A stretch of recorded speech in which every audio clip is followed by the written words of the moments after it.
बिल्लाहि मिनश शैतानिर रजीम अवमन काना माइततन फअहयैनाहु वजअलना लहु नूरन यमशी बिही फिन्नास कमन मसलु फिज़्ज़ुलुमात लैसा बिखारिजिम मिन्हा कज़ालिका ज़ुय्यिना लिल-काफ़िरीना मा कानू या'मालून। আল্লাহ তাআলা মুমিন এবং কাফেরদের দৃষ্টান্ত বর্ণনা করছেন। আল্লাহ বলেন, যে ছিল মৃত আমি অতবার তাকে জীবিত করেছি। এখানে এই মৃত থাকার অর্থ হচ্ছে সে ছিল কাফের, অবিশ্বাসী। কাফেরকে মৃত বলা হয়। ফাহিয়াইনাহু, আমি তাকে জীবিত করেছি, অর্থাৎ তাকে আমি ঈমান দান করেছি। ওয়াজআলনা লাহু নূরান, এবং আমি করেছি তার জন্য আলোর ব্যবস্থা। এই আলো হচ্ছে আল কোরআন। ইয়ামশি বিহি ফিন্নাস, এবং সে চলে ওই আলোর সাহায্যে মানুষের মধ্যে। সে কি ওই ব্যক্তির মতো কামাম মাসালুফি জুলুমাত, সে কি ওই ব্যক্তির মতো যে অন্ধকারের মধ্যে রয়েছে, যে আলো গ্রহণ করে নাই, ইসলাম গ্রহণ করে নাই। লাইসা বিখারিজিম মিনহা, এবং সেই অন্ধকার থেকে সে বের হবার নয়, সেখান থেকে বের হবে না। তো এটা কখনোই সমান না। যাকে আল্লাহ মৃত থেকে জীবিত করেছে, অর্থাৎ কাফের ছিল, তার থেকে তাকে আল্লাহ ঈমান দান করেছেন, চলার জন্য আল কোরআন দান করেছেন, সেই কোরআনের আলোতে সে চলে। তার সাথে ওই ব্যক্তির তুলনা হয় না যে অন্ধকারেই থেকে গেছে, অন্ধকার থেকে সে বের হবে না। এভাবেই আল্লাহ তাআলা কাফেরদের জন্য কি করেছেন, কাযালিকা যুয্যিনা লিল-কাফিরিনা মা কানু ইয়া'মালুন। কাফেররা যে আমলটা করে এটাই তাদের কাছে আল্লাহ সুশোভিত করেছে, মানে এটাই ভালো, আমরা এটাই ভালো করতেছি, এটা মনে হয়েছে তাদের কাছে। তারা যে খারাপ করছে এটা মনে হয় না, মনে হয় যেন এটাই আমরা ভালো করছি।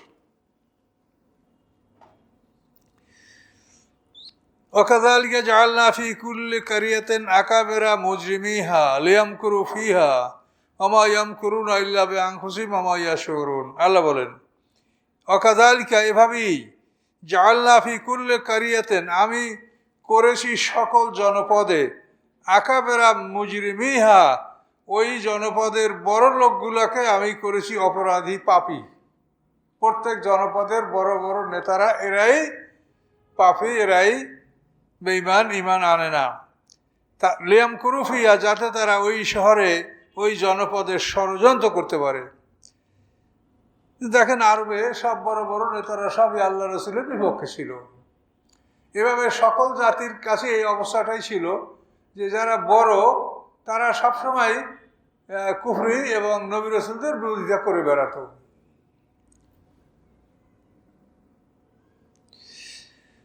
ওয়াকাযালিকা জাআলনা ফি কুল্লি কারিয়াতিন আকাবিরা মুজরিমিহা লিয়ামকুরু ফিহা, এভাবেই আমি সকল জনপদে এভাবেই করেছি যে যারা বড় তারাই সেখানে অপরাধী এবং তারাই সেখানে ষড়যন্ত্র করেছে।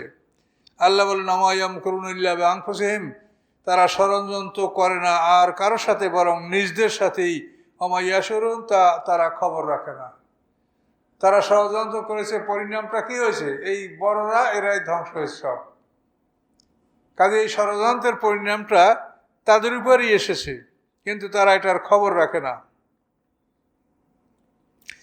ওয়াইজা জাআতুম আয়াতুন ক্বালু লান নু'মিনা হাত্তা নু'তা মিসলা মা উতিয়া রাসূলুল্লাহ, যখন তাদের কাছে কোনো নিদর্শন আসে, কোনো আয়াত আসে, তখন তারা বলে যে আমরা ঈমান আনব না যতক্ষণ না আমাদেরকে দেওয়া হবে ওই রূপ, যেরূপ দেওয়া হয়েছে আল্লাহ রসুলকে। আল্লাহ রসুলকে যেরকম দেওয়া হয়েছে ওই রকম আমাদেরকে দেওয়া হোক, ওই রকম কেতাব আমাদেরকে দেওয়া হোক, তাহলে আমরা ঈমান আনবো। মানে ওনার প্রত্যেকেই নবী হবে। কথা বলতে পারছেন? যখন তাদের কাছে কোনো নিদর্শন আসে, কলু, তখন তারা বলে অবশ্যই আমরা ঈমান আনবো না যতক্ষণ না আমাদেরকে দেওয়া হয় ওই রূপ যা দেওয়া হয়েছে আল্লাহ রাসূলকে। আল্লাহ রাসূলকে যে কেতাব দেওয়া হয়েছে তোমাদেরকে সেরকম কেতাব দিবে, তখন তোমরা ঈমান আনবা, তোমরা সবাই রসুল হবা। আল্লাহু আ'লামু হাইসু ইয়াজআলু রিসালাতাহু, আল্লাহ ভালো জানেন তার রেসালাতকে তিনি কোন জায়গায় স্থাপন করবেন। রেসালাত কোথায় দেওয়া লাগে সেটা আল্লাহ জানে, এটা চাইয়ে নেওয়ার বিষয় না। আল্লাহ রসুলের যে ধৈর্য ছিল, চিন্তা করে দেখেন, তায়েফে যখন তাকে নির্যাতন করলো, তিনি কারনে মানাজেলে যখন মোনাজাত করলেন, সেই মোনাজাতের মধ্যেই তিনি দেখতে পাইলেন যে জিবরিল আমিন পাহাড় পরিচালনার ফেরেশতাদেরকে নিয়ে হাজির হয়েছে এবং বলেছে যে আপনি বললে তায়েফের দুই প্রান্তে 100 মাইল পাহাড় আছে, এই পাহাড় তুলে এর মাঝখানে কাফেরদেরকে রেখে পিষে মারা হবে। কিন্তু আল্লাহ রসুল তো এটা অনুমতি দিলেন না। তিনি বললেন যে আমি তায়েফবাসী ধ্বংস এটা আমি কামনা করি না, আমি আশা করি এরা যদি ঈমান না আনে তো এদের বংশধররা ভবিষ্যৎ ঈমান আনতে পারে, কাজে এরা ধ্বংস হোক, এদেরকে আমি ধ্বংস করব না। আল্লাহ আমার সকল অবস্থা দেখছেন, এটাই আমি সন্তুষ্ট। আল্লাহ আমার প্রতি নজর রাখছেন, এতেই আমি সন্তুষ্ট। আমি তায়েফবাসীকে ধ্বংস করব না। এটা হলো আল্লাহর রাসূলের ধৈর্য। কিন্তু আবু জাহেলের কাছে যদি এরকম ক্ষমতা থাকতো তো সব মানুষ মারিয়ে ফেলাইতো। কন এই জন্য আল্লাহ বলে যে রেসালাত কোথায় রাখতে হবে, কোথায় স্থাপন করতে হবে এটা আমি জানি। তোমরা প্রত্যেকেই রসুল হইতে চাও, রাসূলকে যে দেওয়া হয়েছে তা তোমাদেরকে দেওয়া হবে। এটা কেমন কথা? সাইয়ুসিবুল্লাযিনা আজরামু সাগারুন ইনদাল্লাহি ওয়া আযাবুন শাদীদুন বিমা কানু ইয়ামকুরুন। অচিরেই আসবে, আজরামু যারা অপরাধী, যারা পাপী, তাদের উপরে অচিরেই আসবে সাগারুন। সাগারুন ছোট অর্থাৎ অপমান। অচিরেই আসবে তাদের উপরে অপমান আল্লাহর নিকট হতে, আর আসবে আযাবুন শাদীদ কঠিন শাস্তি বিমা কানু ইয়ামকুরুন, এই জন্য যে তারা ষড়যন্ত্র করেছে, দ্বীনের বিরুদ্ধে, রাসূলের বিরুদ্ধে তারা ষড়যন্ত্র করেছে, এই জন্য তাদের উপরে কঠিন শাস্তি আসবে, তারা অপমানিত হবে। ফামান ইউরিদুল্লাহু আন ইয়াহদিয়াহু, আল্লাহ যাকে ইচ্ছা করেন হেদায়েত দান করার জন্য, ইয়াশরাহ সাদরাহু লিল ইসলাম, আল্লাহ উন্মুক্ত করে দেন তার বক্ষস্থলকে ইসলামের জন্য। খুব বিরাট কথা। ইসলাম এই বক্ষস্থলে ধারণ করার জন্য আল্লাহ তার বক্ষস্থলকে প্রশস্ত করে দেন। সারাহা মানে খুলে দেওয়া, ফাঁকা করে দেওয়া।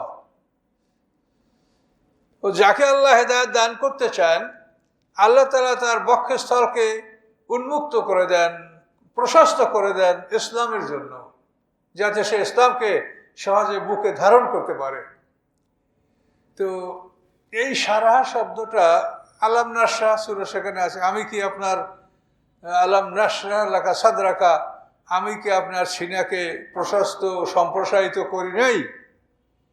তো এখান থেকে সিনা সাকের কথাটা আসছে এবং রসুলের জীবনী যারা লিখেছেন সমস্ত ঐতিহাসিকরা সিনা সাক সম্পর্কে বলেছেন যে এটা হয়েছে আল্লাহ রসুলের বক্ষ বিদীর্ণ করে কেটে দুভাগ করে তার ভিতর থেকে কিছু একটা জিনিস ফেলে দেওয়া হয়েছে, বলা হয়েছে এটা ছিল তোমার মধ্যে শয়তানের অংশ। কিন্তু এই কথাটা কিন্তু বাস্তবের সাথে মেলে না। এবং কোরআনে যতখানি জায়গা আছে এখানে তো সারার কথা বলা হয়েছে, মা ইউরিদুল্লাহ আন ইয়াহদিয়াহু, যাকে আল্লাহ হেদায়েত করতে চান তাকেই আল্লাহ বক্ষ প্রশস্ত করে দেন। তাহলে তো সিনাসাক না, তার বক্ষ সম্প্রসারিত করার অর্থ হলো যে তার অন্তরে এই ইসলামটা সে ধারণ করতে পারে। এটা সবাই তো ধারণ করতে পারে না। কত বলছে, সব মাটি পানি ধারণ করতে পারে না, পানি দিলে এটা গড়াইয়ে পড়ে যায়। আবার কোনো কোনো মাটিতে পানি দেবেন সকালে, বিকেলও দেখবেন ওই উপরেই আছে পানি, মাটি ধারণ করে না, খায় নাই, চষে নাই। তো এই ইসলামটা ধারণ করার জন্য বক্ষস্থলে একটা যোগ্যতা লাগবে। সেটা আল্লাহ বলেন যে আমি যাকে হেদায়েত দান করতে চাই তার অন্তরকে আমি ইসলামের জন্য উন্মুক্ত করে দিতে চাই। এখন আল্লাহ রসুলের সিনা সাক, এটা কিন্তু একটা বিশাল ব্যাপার। এটা কোরআনে নাই। কোরআনে তো এই আয়াত, আলাম নাশরাহ আয়াত, সবই একই আয়াত যে আল্লাহ তাআলা হেদায়েত দান করতে যাকে চান তার জন্য তার বক্ষস্থলকে সম্প্রসারণ করে দেন, যাতে ইসলামকে সে তার বুকে ধারণ করতে পারে। এ হলো সত্যি কথা। তাহলে সিনা সাক মানে বুককে ফেলে দিয়ে তার ভিতর থেকে কোনো একটা জিনিস ফেলে দেওয়া। তাহলে এখন আমাদের মধ্যে যে সৃষ্টিগতভাবে যে জিনিসগুলি আছে, পদার্থের দেহ, পানি মাটি আগুন বাতাসের দেহ, এই দেহের উপরে অপারেশন চলে।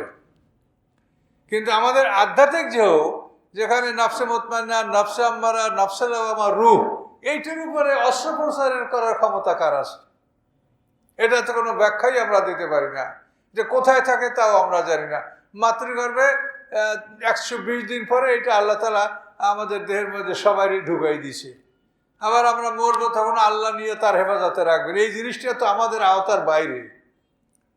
তাহলে অপারেশন করে কি ফেলানো হইলো? ফুজুর এবং তাকওয়া দুইটা জিনিস যে মানুষের মধ্যে আসে, এটা তো কোরআনে বলা আছে, আল্লাহমাহা ফুজুরহা ওয়া তাকওয়াহা। আল্লাহ বলেন প্রত্যেকটা মানুষের মধ্যে ফুজুর এবং তাকওয়া, অর্থাৎ মন্দ কাজ করার একটা অনুপ্রেরণা, ভিতরে একটা চেতনা, এবং তাকওয়া ভালো কাজ করার একটা চেতনা, অনুপ্রেরণা তার অন্তরে আল্লাহ ঢুকিয়ে দেন। এইটা সকল মানুষকে আল্লাহ দেন। আমরা এটাকে বলি নফসে মুতমাইন্না এবং নফসে আম্মারা। নফসে মুতমাইন্না দানা হচ্ছে তাকওয়া, আর নফসে আম্মারা হচ্ছে ফুজুর। এখন এই যে ফুজুর, এইটা কি অপারেশন করে বের করার কোনো বস্তু? তো এটা তো বলা আছে, এখন আমরা এটা কি বলবো? এখন আমরা এটা বাস্তবের সাথে এটার কোনো মিল হয় না। তার কারণ এই যে ফুজুর, এটা কি? এটা তো বডি না, এটা তো পানি মাটি আগুন বাতাসের দেহ না। এটাকে অপারেশন কিভাবে করবে? আর আল্লাহ যে জিনিস যাকে দিয়ে সৃষ্টি করছেন সেটা তো অপারেশন করে বের করে ফেলানো যায় না।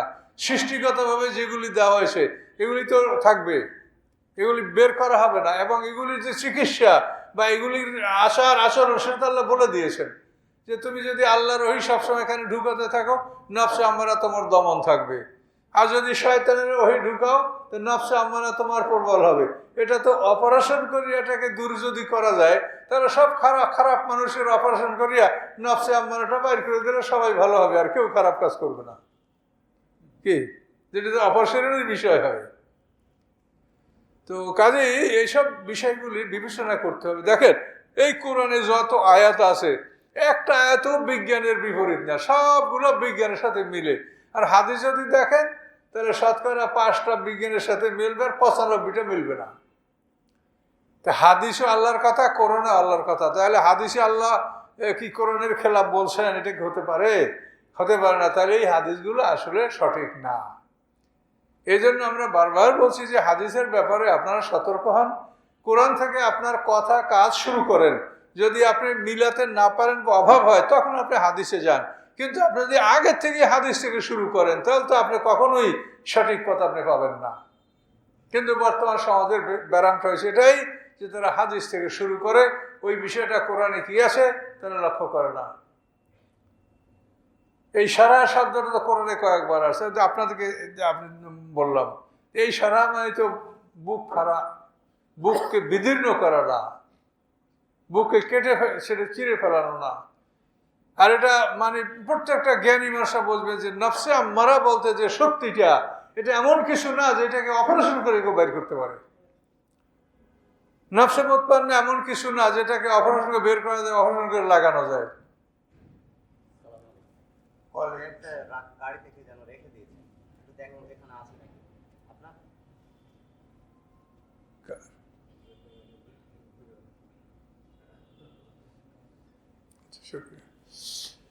তো যাই হোক, বিষয়টা কোরআনে যেটা আছে সে আপনারা দেখলেন। আল্লাহ ইনশারাহ শব্দের অর্থ হলো বক্ষকে সম্প্রসারণ করে দেওয়া। তো যাকে আল্লাহ হেদায়েত দান করতে চান, তার অন্তরকে আল্লাহ সম্প্রসারণ করে দেন। তো এটা তো রাসূলের একার বিষয় না, এটা তো সবাই। যাকে আল্লাহ হেদায়েত করতে চান, মা ইউরিদিল্লাহু আন ইয়াহদিয়াহু, যাকে আল্লাহ হেদায়েত করতে চান তার বক্ষই আল্লাহ সম্প্রসারণ করে দেন। কাজে এটা যদি আপনি সিনা শাক বলেন, তাহলে তো আমাদের সবাইরই সিনা শাক হবে। কাজে এটা আসলে তা না। এই শব্দের অর্থ সিনা শাক নয়। এরপরে বিষয়গুলি আপনারা বিশ্বাস করবেন কি করবেন না, এটা কোনো ফরজ আজবের বিষয় না। এটা হলো একটা জিনিসকে সঠিকভাবে জানার চেষ্টা করা, যে একটা জিনিস আমরা নির্ভুলভাবে জানবো, এই আর কিছু না। এখানে এটা আপনার ফরজ আজবের কোনো বিষয় না, যেটা আপনার মানতে হবে কি মানতে হবে না, এটা ফরজ আজব না। এটা হলো ঐতিহাসিক ব্যাপার, একটা জিনিসকে সঠিকভাবে জানার চেষ্টা করা। তাহলে এটা কিন্তু নিশ্চিত যে আল্লাহ তাআলা যেই জিনিস দিয়ে মানুষ সৃষ্টি করেছেন, এর এই মৌলিক একটা জিনিস এর পাল্টানো বা অপারেশন করে বাইর করা, এবং বিশেষ করে স্পিরিচুয়াল পার্ট যেটা যেটা আধ্যাত্মিক দেহ, এটা সম্পর্কে তো এইটা তো অপারেশনের বস্তু না। অপারেশনের বস্তু হলো আমাদের এই দেহ। এই দেহে যত সমস্যা হোক এটা অপারেশন করা যেতে পারে। এটা ভালো করার জন্য বিভিন্ন ট্রিটমেন্ট যা আছে ব্যবস্থা, এটা গ্রহণ করা যেতে পারে। কিন্তু নফসে মুতমাইন্না এটাকে ভালো করার জন্য তো অপারেশন না, এটাকে ভালো করার জন্য লাগবে আল্লাহর ওহী ঢুকানো। নফসে আম্মারাকে দমন করার জন্য লাগবে আল্লাহর ওহী ঢুকানো, আর শয়তানের ওহী বন্ধ করে দেওয়া। এই হলো এটার চিকিৎসা। এটার চিকিৎসা তো দুনিয়ার অস্ত্র না। নফসে মুতমাইন এবং নফসে লাওয়ামা, এই দুটো হলো এক সাইডে, এই দুটোই ভালোর দিকে। আর একটা খারাপ, সেটা নফসে আম্মারা, যে মানুষকে খারাপ কাজে আদেশ দেয়, অন্তরের ভিতরে খারাপ কাজে আদেশ দেয়। এটা তো অপারেশন করা কোনো বিষয় নয়, আল্লাহ ভালো জানেন। আইয়ুদিল্লাহু, আর যাকে আল্লাহ বিপদগামী করতে চান, যাকে আল্লাহ হেদায়েত দিবেন না, তাকে আল্লাহ কি করেন? ইয়াজাল সাদরাহু দাইয়াকা, আল্লাহ তাআলা তার বক্ষস্থলকে সংকীর্ণ করে দেন। দেখেন, হেদায়েত যাকে দিবেন না তার বক্ষস্থলকে সংকীর্ণ করে দেন, ফলে ওখানে হেদায়েত ঢুকবে না। আপনি যদি কলসের মুখ বন্ধ করেন, বস্তার মুখ বন্ধ করে রাখতে, কিছু ঢুকবে? তো আল্লাহ বলেন, যাকে আল্লাহ হেদায়েত দিতে চান না তার অন্তরটাকে আল্লাহ সংকীর্ণ করে দেন, আর হেদায়েত যাকে দিতে চান তার অন্তরটাকে আল্লাহ সম্প্রসারণ করেন। কাজে এটা চাকু দিয়ে কাটার বিষয় না। কি বুঝতে পারলেন? এটা পরিষ্কার কোরআন এটা বলছে।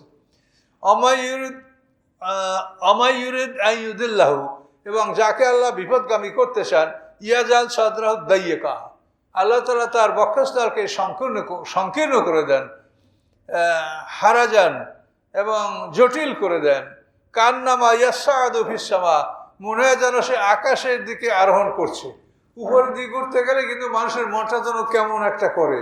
এটা বিমানে বা যে কোনো বিষয়ে হঠাৎ আপনাকে উপরে উঠতে লাগেন, তাহলে কিন্তু মনটা মানে কেমন যেন মনটা উড়ে যাচ্ছে না কি হচ্ছে, একটা অসুবিধা কিন্তু মানুষের অনুভব হয়। আল্লাহ বলেন, সেটা এমন মনে হবে, তার অন্তরটাকে আমি এমনভাবে সংকীর্ণ করে দেই যে সে মানে একটা খারাপ অবস্থা সে অনুভব করে। কান্নামা ইয়াসআদু ফিস সামা, মনে হয় যেন সে আকাশে আরোহণ করছে। কাযালিকা ইয়াজুল্লাহু রিজসা আলাল্লাযিনা ইউমিনুন, এভাবেই আল্লাহ তাআলা অপবিত্রতা স্থাপন করেন তাদের উপরেই যারা ঈমান আনে না। অপবিত্রতা স্থাপন করেন আল্লাহ তাদের উপরেই যারা ঈমান আনে না। তাহলে এই যে বক্ষকে সম্প্রসারণ আর সংকুচিত করা, এটা চাকু দিয়া অপারেশনের কাজ নয়, এটা আল্লাহ বলছেন এভাবেই। আর আমাদেরকে যেটা বলা হয়েছে সেটা হলো নফসে মুতমাইন্নার জন্য আল্লাহর ওহী, আর নফসে আম্মারার জন্য শয়তানের ওহী। কাজে শয়তানের ওহীকে যদি স্টপ করতে পারো, বন্ধ করতে পারো, তোমার নফসে আম্মারা নিষ্ক্রিয় থাকবে।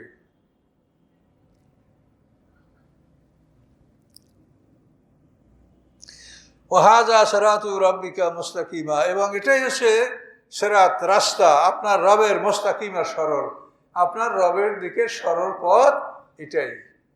যে আল্লাহ তাআলা যাদেরকে হেদায়েত দিবেন তাদের অন্তরকে সম্প্রসারণ করবেন, আর যাদেরকে হেদায়েত দিবেন না তাদের অন্তরকে তিনি সংকুচিত করে দিবেন। কদ ফাসসালনাল আয়াতি লিকাওমিন ইয়াযাক্কারুন, আল্লাহ বলেন, নিশ্চয়ই আমি স্পষ্ট করে বর্ণনা করে দিলাম আয়াতগুলিকে, লিকাওমিন, ওই জাতির জন্য, ইয়াযাক্কারুন, যারা উপদেশ গ্রহণ করে। লাহুম দারুস সালাম ইনদা রাব্বিহিম, তাদের জন্য রয়েছে দারুস সালাম, শান্তির ঘর। দারুস, দার মানে ঘর, সালাম মানে শান্তি। দারুস সালাম, শান্তির ঘর, ইনদা রাব্বিহিম, তাদের রবের নিকট। ওয়া ওয়ালিয়ুহুম, এবং এই রবই হচ্ছে তাদের অভিভাবক। আমাদের অভিভাবক আল্লাহ রব। বিমা কানু ইয়ামালুন, এই জন্য যে তারা পৃথিবীতে আমল করেছে, এই আমল করার জন্য আল্লাহ তাআলা তাদের অভিভাবক হবেন। তাদের জন্য দারুস সালাম বা শান্তির গৃহ তাদের জন্য আল্লাহ প্রস্তুত রেখেছেন। এই শান্তির গৃহে হাশরের ময়দানে বিচারের পরে সেখানে আমাদেরকে আল্লাহ প্রবেশ অধিকার দান করবেন।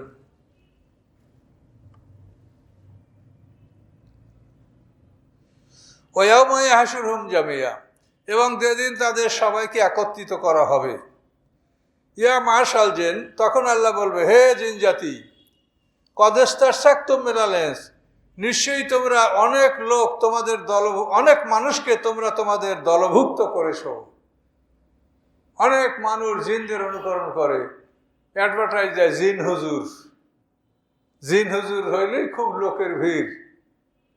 এটা দেখেন, মানুষের জন্য এটা কত বড় দুর্ভাগ্য। মানুষ আশরাফুল মাখলুকাত, সে যাবে জিনের কাছে।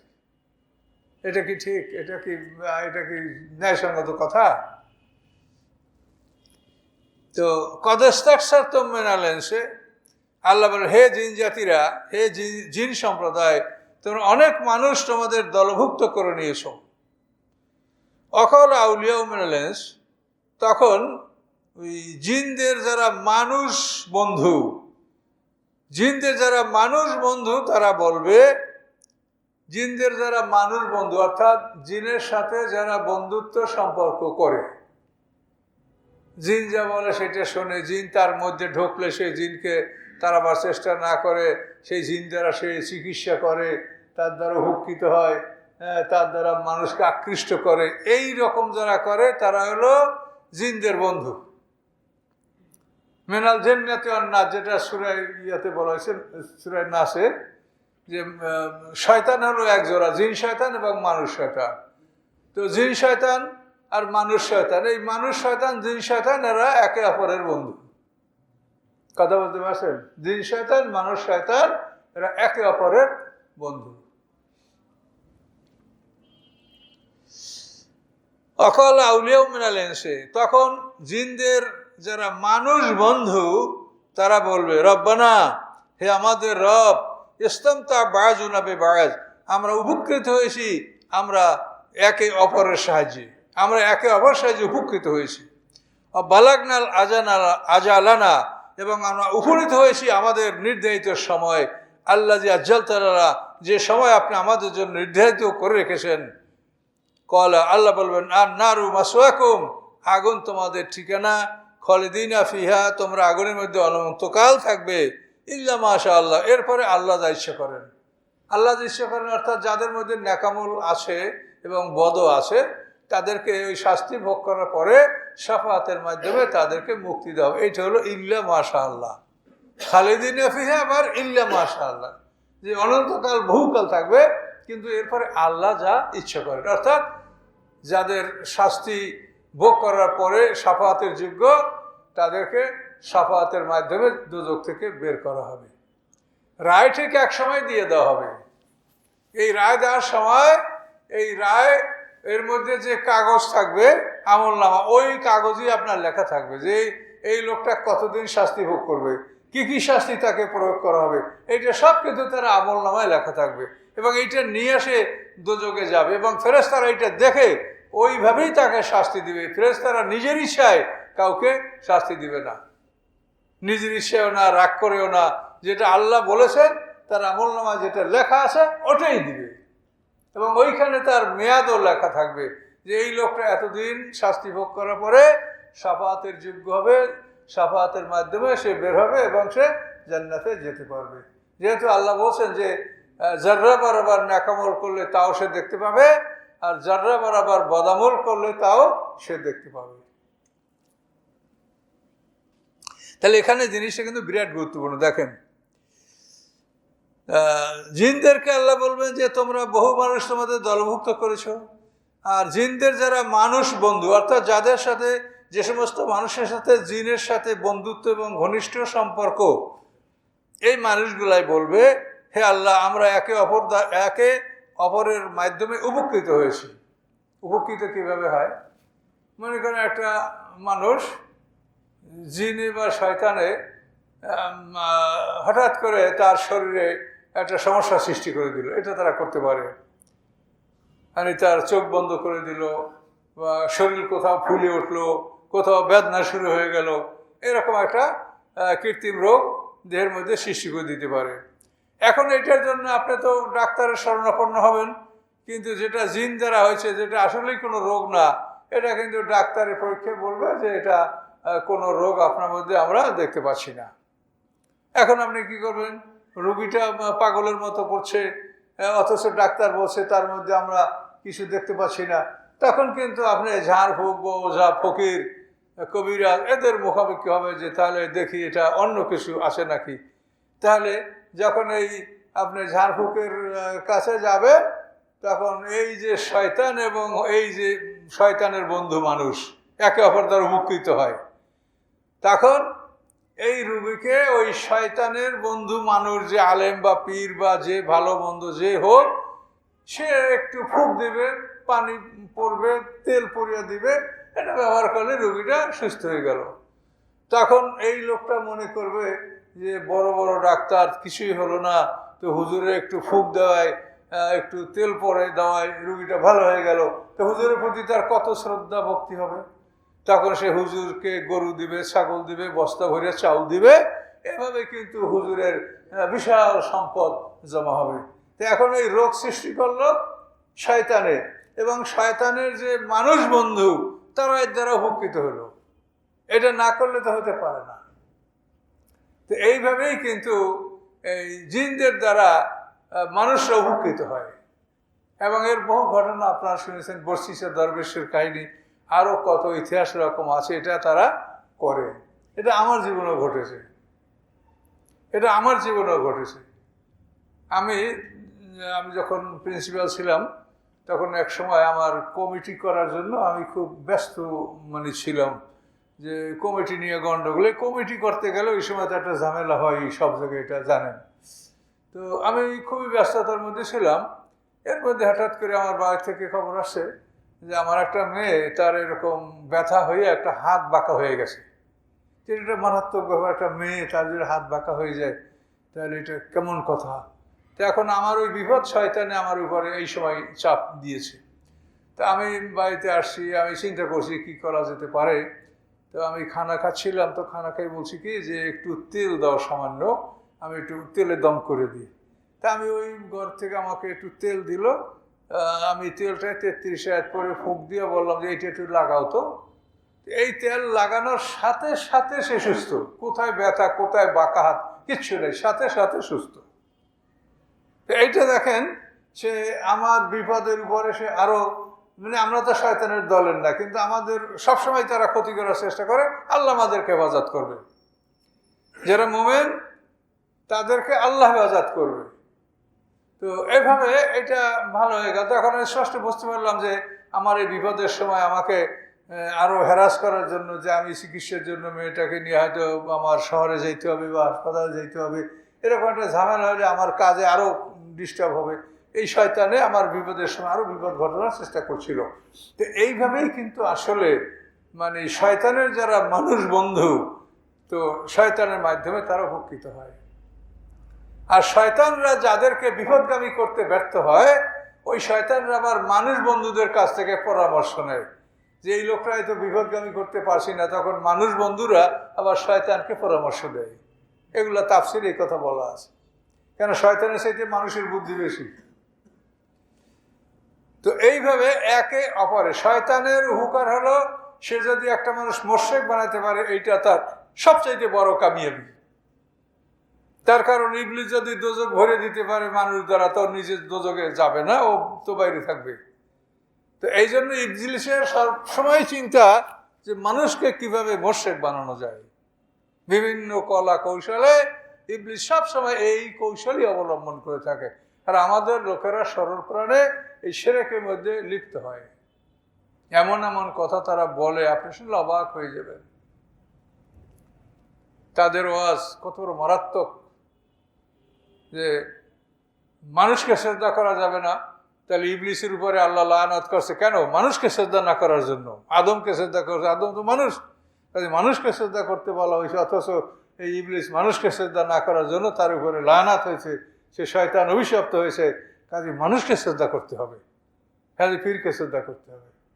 এখন সাধারণ মানুষ বলতে আসলে তো ঠিক, শয়তান তো আদমকে শ্রদ্ধা না করার কারণেই তো যুগে হলো, তাহলে কোনো ফেরেশতা আল্লাহকে শ্রদ্ধা না করে না, তো মানুষকে, আদম মানুষ, তাহলে মানুষকে শ্রদ্ধা করতে হবে। নাউজুবিল্লাহ মিন যালিক। কোরআনের অপব্যাখ্যা, কোরআনের অপব্যবহার করে তারা সাধারণ মানুষকে বিপদগামী করে। আর সাধারণ মানুষ কি বুঝে? তারা তো ওই হায় হুজুর জোরে বলেন সুবহানাল্লাহ, এই তো সুবহানাল্লাহ জোরে বলেন, এইটা হলো আমাদের ওয়াজের বৈশিষ্ট্য। যাই হোক, আপনারা সবাই চেষ্টা করবেন, কোরআনের দায়িত্ব সবার উপরেই, যে যেটুকু পারেন সে সেটুকু আপনার আত্মীয় স্বজন, বন্ধু বান্ধব এদেরকে বুঝে বলবেন।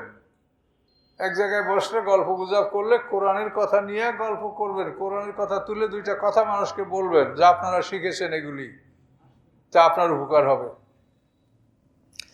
তো এখন দেখলেন আল্লাহ তাআলা পরিষ্কার বলছেন যে সেই সময় মানুষেরা বলবে রব্বা নাস্তামতা বায়াজুন ওয়া বায়াজ, হে আমাদের রব, আমরা উপকৃত হয়েছি একে অপরের দ্বারা, বালাগনাল আজানালা, এবং আমরা উপনীত হয়েছি আমাদের শেষ সময়, আল্লাহ জি আজ্জালতানা, যে সময়টা আপনি আমাদের নির্ধারিত করেছেন। কয়লা, আল্লাহ বলবেন নান্নারু মাসওয়াকুম, তোমাদের ঠিকানা হলো আগুন, খালিদিনা ফিহা, তোমরা সেখানে অনন্তকাল থাকবে, ইল্লা মাশাআল্লাহ, হ্যাঁ ব্যতীত উহা ব্যতীত যে আল্লাহ ইচ্ছা করেন। অর্থাৎ যদি কারো মধ্যে নেকামল থাকে তো শাস্তি ভোগ করার পরে সে নেকামলের জন্য সে একদিন জান্নাতেও যাবে। কিন্তু শিরক নিয়ে কারো মৃত্যু হলে তার কোনো নেকামল আমলনামায় থাকবে না, এটা মনে রাখবেন। শিরক থেকে তওবা করে যদি মৃত্যু হয় তাহলে খালাস, মানে দুনিয়াটা হলো এটা এমন একটা জায়গা যেখানে আপনি সব সমস্যার সমাধান করতে পারবেন, কিন্তু এখান থেকে চলে গেলে আর কোনো সমস্যার সমাধান করা যাবে না। কাজে শিরক থেকে তওবা করে যদি কারো মৃত্যু হয় তার সমস্যা হবে না, কিন্তু শিরক সহ যদি মৃত্যু হয় তাহলে তার কোনো নেকামল আমলনামায় থাকবে না, আল্লাহ তাআলা তাকে ক্ষমা করবেন না, সে দোজখ থেকে বের হবে না। ইন্না রাব্বাকা হাকিমুন আলিম, নিশ্চয়ই আপনার রব হাকিম, কৌশলী, আলিম, জ্ঞানী। ওয়াকাযালিকা নুওয়াল্লি বা'যা যালিমিনা বা'যা, এভাবেই আমি জালেমদেরকে একে অপরের বন্ধুতে পরিণত করেছি। বিমা কানু ইয়াকসিবুন, এটা এজন্য যে তাদের এটা উপার্জন, তাদের উপার্জনের জন্য আমি জালেমদেরকে একে অপরের বন্ধুতে পরিণত করেছি। তাহলে এই বিষয়গুলি সম্পর্কে আপনারা সতর্ক থাকবেন যে আমাদের মধ্যে যেন শিরক না ঢোকে। এই বিভিন্ন দরগা, মাজার, কবর, এগুলোর উপরে কিন্তু যারা নামাজ পড়ে, নামাজি লোকদের লক্ষ লক্ষ কোটি কোটি মানুষ এইসব জায়গায় গিয়া তাদের ঈমান নষ্ট করে। কাজে এই জন্য আপনারা এই ব্যাপারে সতর্ক থাকবেন, সর্বক্ষেত্রে আল্লাহর উপরে নির্ভর করবেন, আল্লাহর উপরে তাওয়াক্কুল করবেন। কখনোই মনে করবেন না যে এই মাজারে গেলে আপনি মাজারে যদি যান কবর জিয়ারত করতে পারেন, কিন্তু এছাড়া অন্য কিছু সেখানে আপনার চাওয়া পাওয়া নয়। আপনি চাবেন আল্লাহর কাছে, আল্লাহ ছাড়া অন্য কারো কাছে কোনো চাওয়া পাওয়া আপনার আমার নাই। আচ্ছা, একটা রুকু পার হয়ে গেছে, আর একটু আগাই। ইয়া আউযু বিল্লাহি মিনাশ শাইতানির রাজিম, ইয়া মাশারাল জিন্নি ওয়াল ইনসি, হে জিন এবং মানুষের দল, আলাম ইয়াতিকুম রাসূলুম মিনকুম, তোমাদের কাছে আসে নাই কি রাসূল তোমাদের মধ্যে হতে? তো জিন ও ইনসান দুদল কি আল্লাহ বলছেন, হে মাশারাল জিন্নি ওয়াল ইনসি, হে জিনের দল মানুষের দল, আসে নাই কি তোমাদের কাছে রাসূলগণ তোমাদের মধ্যে হতে? অবশ্যই এসেছে। ইয়াকুসুনা আলাইকুম আয়াতি, যারা তেলাওয়াত করেছে তোমাদের উপরে আমার আয়াতগুলিকে, ওয়ুনযিরুনাকুম লিকা ইয়াউমিকুম হাযা, এবং ভয় দেখিয়েছে তোমাদেরকে, সতর্ক করেছে তোমাদেরকে এই দিনের সাক্ষাৎ সম্পর্কে, যে এই দিনে আল্লাহর সাথে তোমাদের সাক্ষাৎ ঘটবে, এই ভয় তোমাদেরকে দেখিয়েছি। বলো আসে নাই রাসূল, ভয় দেখায় নাই? অবশ্যই। কলু, তারা বলবে শাহেদেনা আলা আনফুসিনা, আজকে আমরা আমাদের নিজেদের বিপক্ষে সাক্ষী দান করলাম। এই সাক্ষীটা নিজেদের বিপক্ষেই, যে হ্যাঁ এটা তো আমাদের কাছে রাসূল আসছে, ভয় প্রদর্শন করে আসছিল, কিন্তু আমরা তাদের কথা শুনিনি। বলবে শাহেদেনা আলা আনফুসিনা, আমরা সাক্ষী থাকলাম আমাদের নিজেদের বিরুদ্ধে। ও গর্রাতুমুল হায়াতুদ দুনিয়া, এবং এই লোকগুলোকে দুনিয়ার জীবন ধোঁকা দিয়েছে, দুনিয়া জীবনকে তারা চূড়ান্ত মনে করেছে। ও শাহিদু আলা আনফুসিহিম, এবং তারা নিজেদের বিরুদ্ধে সাক্ষী দিতে বাধ্য হবে আন্নাহুম কাফিরিন, যে নিশ্চয়ই তারা কাফের ছিল। সেদিন সত্যকে লুকানোর চেষ্টা যদি তারা করে তাহলে আল্লাহ তাআলা তাদের মুখে সিল মেরে দেবেন, এটা বলা আছে অন্য জায়গায়। সত্য লুকাতে চেষ্টা করলে আল্লাহ মুখ বন্ধ করে হাত, পা, চোখ, কান, নাক এর দ্বারা আল্লাহ কথা নেবেন, চামড়া দ্বারা আল্লাহ সাক্ষী নেবেন। এই চামড়াকে আল্লাহ বলবেন, তখন চামড়ায় সাক্ষী দিবে, সত্য কথা বলবে। তখন মানুষ আফসোস করে বলবে অকালু লিজুলুদিহিম লিমা শাহিদতুম আলাইনা, তারা চামড়াকে বলবে, হায় রে চামড়া, তুই আমাদের বিরুদ্ধে কেন সাক্ষী দিচ্ছিস? তোকে কত যত্ন করেছি পৃথিবীতে, তোর জন্য কত টাকা করি খরচ করে, মাজা ঘষা লোশন কত কিছু তোরে আমি দিয়েছি, তুই আমার বিরুদ্ধে সাক্ষী কেন দিচ্ছিস? তখন চামড়া বলে, আন্তাকান আল্লাহ আন্তাকা কুল্লাশাই, যে আল্লাহ সকল বস্তুকে বাকশক্তি দান করেছেন, সেই আল্লাহ আজকে আমাকে বাকশক্তি দিয়ে আমার থেকে সাক্ষী নিবেন, তা আমার কি করার আছে? আর চামড়ায় দেখে না এরকম কোনো অপরাধ কোনো মানুষ কি করতে পারে? এই জন্য সাক্ষী এমনই জটিল যে আমাদের বিপক্ষে যে সাক্ষীগুলি, এই সাক্ষীগুলি সব আমাদের সাথে। আপনি যাই করেন, যত নির্জনে করেন, যত অন্ধকারে করেন, যেখানে করেন, সাক্ষী আপনার সাথে। আপনার হাত সাক্ষী, পা সাক্ষী, চক্ষু সাক্ষী, চামড়া সাক্ষী। তাহলে সাক্ষী তো বাইরের সাক্ষী লাগবে না।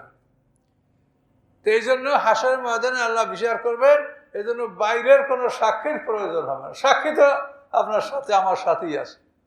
কাজে এগুলির নাম ঈমান, এগুলি বিশ্বাস করতে হবে যে আমার হাত পা চোখ কান নাক এরা আমার সাক্ষী। আমি অন্যায় যা করি এরা আমার বিপক্ষে হাসরের ময়দানে সত্য সাক্ষী দিবে। লেখা তো আছেই, তারপর এরা সাক্ষী দিবে। এবং তারা নিজেদের বিপক্ষে সাক্ষী দিবে যে তারা অবশ্যই কাফের ছিল। আন্নাহুম কানু কাফিরিন।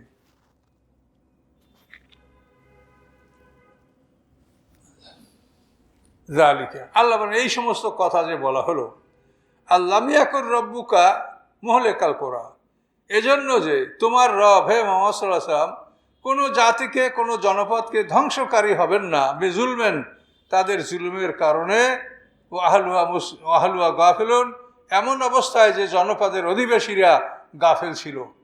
গাফেল মানেই তাদেরকে হেদায়েত দেওয়া হয় নাই, তাদের কাছে রাসূল পাঠানো হয় নাই, তারা জানে না, তাদের অজান্তেই তাদেরকে ধ্বংস করা হবে না, তাদের কাছে হেদায়েত পাঠানো হবে, রাসূল পাঠানো হবে।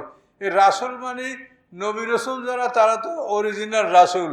আর আমরা যারা আজকে পৃথিবীতে আছি আলেম সমাজ, আমরা রাসূলের রাসূল, ওই রাসূলের রাসূল। রাসূল শব্দটা কিন্তু কমন, একজন পিয়নকেও রাসূল বলা হয়, কিন্তু নবী শব্দটা কমন না। নবী, ওই নবী যে উনি, এটা নবীর পরে আমরা কেউ নবী না, কিন্তু রাসূলের পরে রাসূল। রাসূল মানে পিয়ন। কাজেই আল্লাহ বলেন আমি কোনো জাতিকে ধ্বংস করব না তাদের অত্যাচারের কারণে, অথচ তার অধিবাসীরা গাফেল, যে অধিবাসীদেরকে আমি হেদায়েত পৌঁছাই নেই, তাদের কাছে আমার নবী রসুল আসে নাই, দাওয়াত পৌঁছে নাই, এমতো অবস্থায় তাদেরকে আমি ধ্বংস করব না, আমি সবাইকে এটা জানাবো। আর সবাই কিন্তু আসলে জেনেছে, ভালো মন্দ সবাই বোঝে, কে না বোঝে বলেন?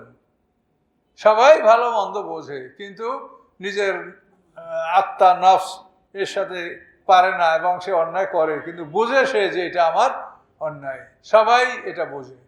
অন্যায়কারীরা কেউই তার অন্যায়কে ম্যানিফেস্ট করে না, মানে প্রকাশ করে না যে আমি এটা অন্যায়, আমি একজন ভালো চোর, আমি একজন ভালো পকেট মার, এটা কেউ বলে?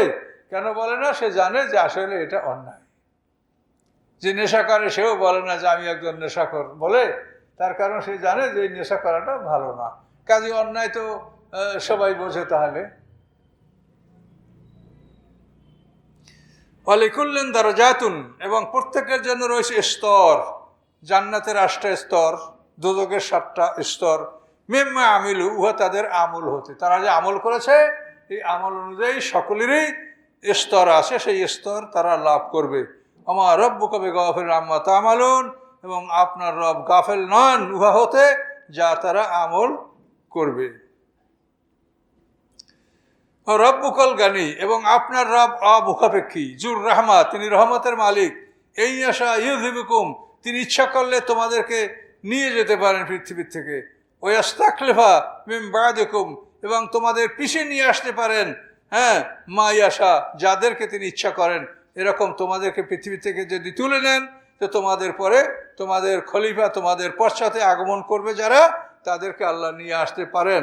কামা আনশাকুম মিন যুররিয়াতি কওমিন আখারিন, যেমন তোমাদেরকে অন্য একটা জাতির থেকে সৃষ্টি করেছে, ওই রকম তোমাদের থেকে আল্লাহ তাআলা অন্য জাতি সৃষ্টি করতে পারেন। কাজে আল্লাহ ইচ্ছা করলে তোমাদের পরিবর্তন ঘটাতে পারেন, এই জাতির পরিবর্তে অন্য জাতিকে নিয়ে আসতে পারেন।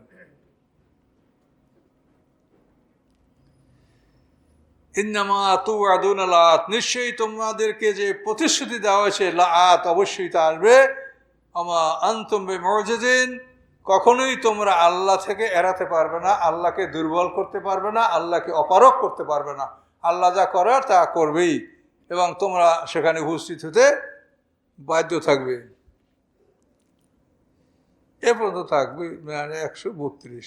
শোনেন, এই যে তোমাদের পরিবর্তন, তোমাদের আওলাদ পর্যন্ত তোমাদের পরিবর্তন আসতে পারে। এটা আপনি পৃথিবীর ইতিহাসে দেখেন, পৃথিবীতে সবচেয়ে বড় জুলুম অত্যাচার করছে এই চেঙ্গিস খানের বংশধর। চেঙ্গিস খান এ যত মানুষ পৃথিবীতে মেরেছে, এরকম মানুষ মারার লোক পৃথিবীতে দ্বিতীয়টি আর ছিল না। পৃথিবীর যত মানুষ, তার 11% মানুষকে সে মারিয়ে ফেলেছিল এই পৃথিবীর। তো এই চেঙ্গিস খানের বংশ থেকে হালাকু খান, তো হালাকু খানের পুত্র আবাগা, তার পুত্র অর্ঘুন, এই অর্ঘুনের ছেলে গাজান খান, এই বংশেরই লোক। এই গাজান খান সদরুদ্দিন মোহাম্মদ ইব্রাহিমের হাতে বায়াত গ্রহণ করে 10,000 অনুচর সহ তিনি ইসলাম গ্রহণ করেন। এখন এই বংশ থেকে এত বড় জালেম রক্ত পিপাসু, তাদের থেকে আল্লাহ তাআলা একটা নতুন জাতি সৃষ্টি করলেন। এই যে মোগলরা বা পৃথিবীতে যে ভারতে মোগল শাসন আমল, এরা কিন্তু ওদেরই বংশধর, যার জন্য ওদের ওই লেবাস পোশাক, ইসলামী পোশাক, জুব্বা, টুপি, এই যে দেখা যাচ্ছে, এরা কিন্তু আসলে চেঙ্গিস খান, হালাকু এদেরই বংশধর। কিন্তু গাজান খান থেকে এরা ইসলাম গ্রহণ করেছে এবং একটা নতুন জাতিতে তারা পরিণত হয়েছে। এই যে এরাই এরা ইসলাম গ্রহণ করার আগে টাকার উপরে লেখা থাকতো খাকান, তো এরা ইসলাম গ্রহণের পরে টাকার উপরে তারা কলেমা লিখেছে। তো আল্লাহ এভাবে বলেন যে আমি তোমাদেরকে যেমন অন্য একটা জাতির আওলাদ তোমাদেরকে আমি পৃথিবীতে বিস্তার করেছি, তোমাদের থেকে আমি অন্য জাতিও নিয়ে আসতে পারি। আল্লাহ পারেন, তো আমরা দেখলাম যে এইভাবেই তো হচ্ছে।